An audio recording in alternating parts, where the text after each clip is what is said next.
Israeli agents continue to blackmail Gazan patients into working as spies at the Israeli-controlled Erez crossing in northern Gaza. In July alone, 4 Palestinians were detained at the crossing despite receiving exit permits from Israeli authorities. The latest victim of Israeli spy network is 28-year-old Hossam Zaanin from the town of Beth Hanun, in the northernmost tip of the coastal strip. He was arrested on the 23rd of July.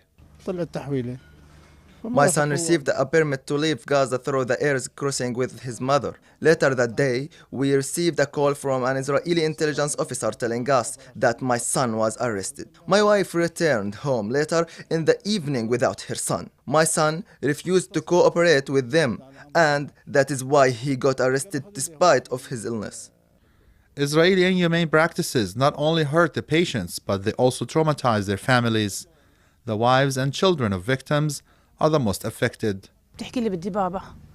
My daughters keep crying and asking for their father. It is heartbreaking for me to be without my husband, and I don't know when he's coming back. The Israelis gave him a permit to leave Gaza, and then they arrested him. How low can they sink arresting a patient seeking treatment? According to the Al Mizan Center for Human Rights, many Gazan patients are blackmailed to work as Israeli spies in order to attain exit permits through the Israeli crossing. Israeli agents at the Erez crossing use the exit permits as a method to pressure chronic patients into working for them. Patients are forced to choose either to collaborate with Israel or die in Gaza.